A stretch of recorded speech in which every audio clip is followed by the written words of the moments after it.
तर एमआयएमचं आता महाराष्ट्रातल्या राजकारण्यांना आव्हान देणं सुरू झालेलं आहे। तुतारीची वाट लावून टाकू आव्हानांना खुलं चॅलेंज देण्यात आलंय। कैसे हराया एमआयएम नगरसेवकानं हा सवाल विचारत जितेंद्र आव्हाडांना डिवचलेला आहे। हम किसी के बाप के मोहताज नहीं सिर्फ अल्लाह के मोहताज है। मुंबईतील एमआयएमचे नेते युनिस शेख आणि त्यांची मुलगी सेहर शेख यांनी जितेंद्र आव्हाड यांच्यावर जोरदार हल्लाबोल केला।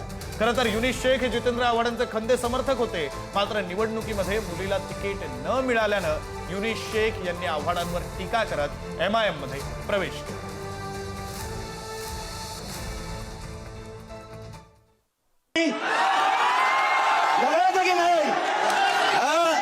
उसकी दुश्मनी निकाला। अरे मर्द का बच्चा होता तो इसको वोट देंगे तो हमारे यार इधर खींच के बता कुत्ता बना के मारेंगे। समझा? ये जरा मत काम की बात बताना। बोलता है मैं टिकट नहीं दे सकता हूँ, मेरे पास निधि नहीं है, तो क्या ताली बजाने के लिए आया इधर? ताली बजाने के लिए आया? अरे मैं तो छोड़ा इतने दिन, तो वाकिफ नहीं, हम लोग बहुत खतरनाक खानदान के लोग हैं। जिस दिन खोपड़ी घूमेंगे ना एंट्री बंद करा दूंगा मुमरा के अंदर, याद रख। कैसा हराया कैसा हराया।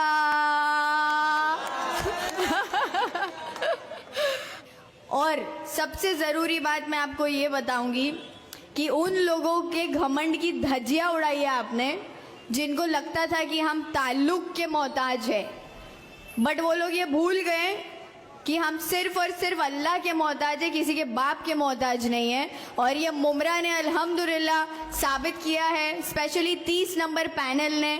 मैं शुक्रगुजार हूँ आप सबकी, जिस तरीके से बढ़ चढ़ कर हम सब ने इस बार एमआईएम पार्टी के सभी कैंडिडेट्स को जिता कर लाया है, अल्हम्दुलिल्लाह।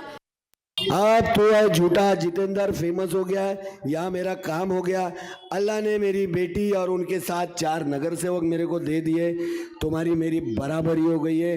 अब साल 1.5 साल में तेरे को बुला के बचूंगा इन लोग ने क्या काम किया और तेरे पंटर लोग ने क्या काम किए। और ये वही हवा में जिसने मेरे बोलने पे तेरी तुतारी की मुतारी बना दी। या संदर्भात बोलण्यासाठी आपले प्रतिनिधी निकेश शार्दूल आपल्यासोबत जोडले गेलेले आहेत। निकेश, प्रश्न असा पडतो की युनिस हे जर इतके जुने सहकारी जितेंद्र आव्हाडांचे आहेत, तर इतकं काय झालं की मुंबऱ्यात येऊ देणार नाही, कुत्ता बना के मारेंगे असं ते म्हणतायत। सोबतच त्यांना थेटपणे इशारा दिला जातोय, तुतारीचं काय केलं तो शब्दही आपण वापरू शकत नाही। इतकी टोकाची टीका करण्यासारखं नेमकं झालं काय?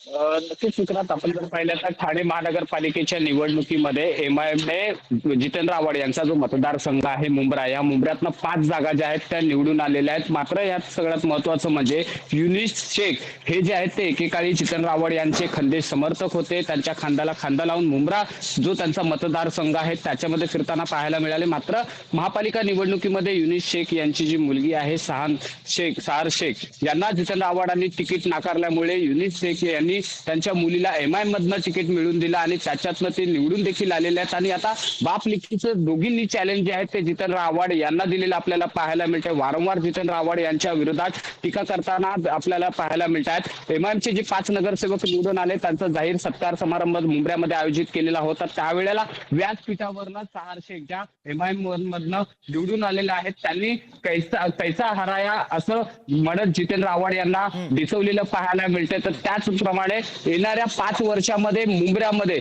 सर्वत्र हिरवा रंग करू असं देखील वक्तव्य जे आहे ते सहार शेख यांनी केलेलं पाहायला मिळतं। तर युनिस शेख यांनी देखील मोठी टीका जी आहे ती जितेंद्र आव्हाड यांना केलेली पाहायला मिळते। खरं निकेश, त्यामुळे आता या टोकाच्या टीकेला जितेंद्र आव्हाडांकडून नेमकं काय प्रत्युत्तर दिलं जातं, मुळात प्रत्युत्तर दिलं जातं काय, हे पाहणं महत्वाचं असेल। धन्यवाद निकेश, दिलेल्या या सगळ्या सविस्तर माहितीसाठी।